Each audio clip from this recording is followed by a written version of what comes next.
Assalamualaikum warahmatullahi wabarakatuh. Tahukah kalian bahwa teknologi nirkabel seperti Wi-Fi dan Bluetooth telah menghubungkan miliaran perangkat di seluruh dunia? Dari smartphone hingga perangkat IoT, semuanya bisa terhubung tanpa kabel. Bahwa teknologi nirkabel telah berkembang sejak abad ke-19. Dalam video ini, kita akan menjelajahi sejarahnya dan dampaknya pada teknologi modern.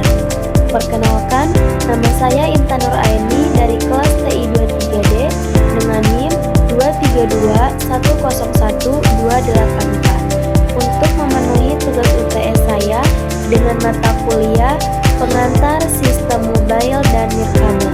Dosen pengampu Bapak Raden Deden Ahmad Hidayah.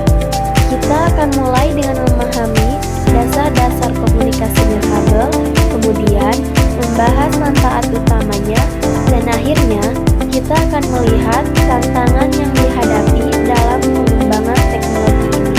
Jadi, pastikan kamu menonton hingga akhir dan jangan lupa untuk like dan subscribe.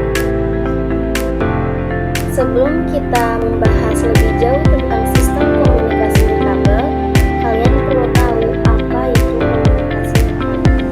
Komunikasi nirkabel adalah metode transfer informasi antara dua atau lebih perangkat tanpa menggunakan kabel fisik sebagai media transportasi. Teknologi ini memanfaatkan gelombang elektromagnetik seperti gelombang radio, inframerah, dan mikrogelombang untuk mengirimkan data dari satu titik ke titik lainnya melalui udara atau landas. Selanjutnya, cara kerja nirkabel.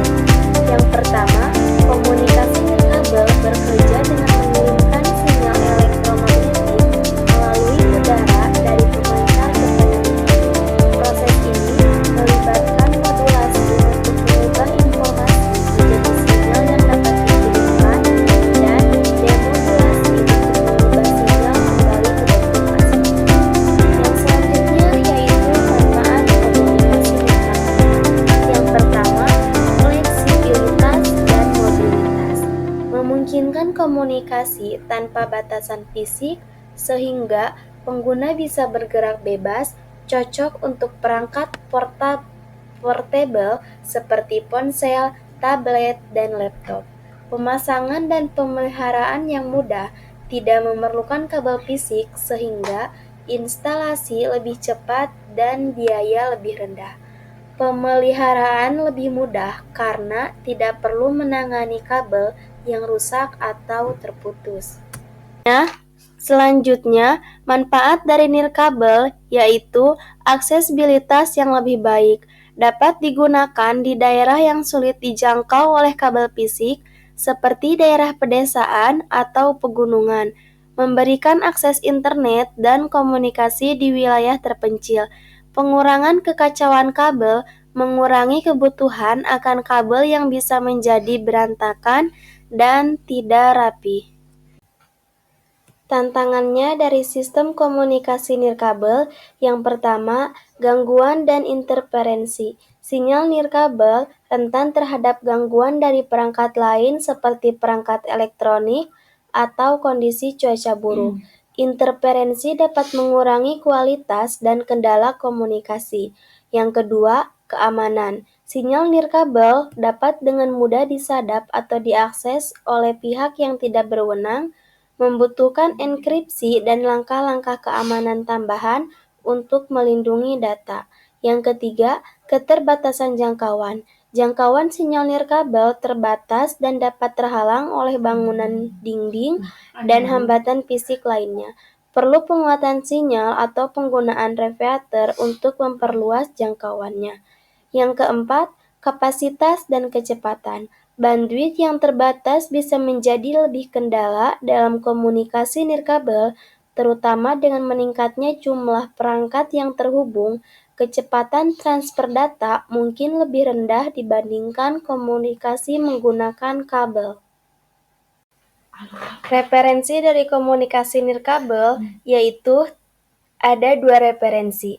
Dengan referensi ini, kita bisa memberikan tambahan untuk memperdalam pengetahuan mereka tentang sistem komunikasi nirkabel. Semoga pembukaan dan struktur video ini membantu kita dalam membuat video tugas UTS yang informatif dan menarik. Semoga video ini bermanfaat. Kesimpulan dari sistem komunikasi nirkabel, jadi dalam video ini kita telah membahas cara kerja komunikasi nirkabel, manfaatnya yang luar biasa, serta tantangan yang harus diatasi untuk mengembangkan teknologi ini lebih lanjut dengan memahami sistem komunikasi nirkabel. Kita dapat lebih menghargai teknologi yang memungkinkan kita tetap terhubung di era digital ini. Teknologi nirkabel tidak hanya membuat hidup kita lebih mudah dan efisien, tetapi juga membuka peluang untuk inovasi yang lebih besar di masa depan. Jika kamu menemukan video ini bermanfaat, jangan lupa untuk like, komen, share, dan subscribe. Dan jika kamu punya pertanyaan atau topik lain yang ingin kamu bahas, tulis di kolom komentar ya. Terima kasih telah menonton dan sampai jumpa di video berikutnya. Wassalamualaikum warahmatullahi wabarakatuh.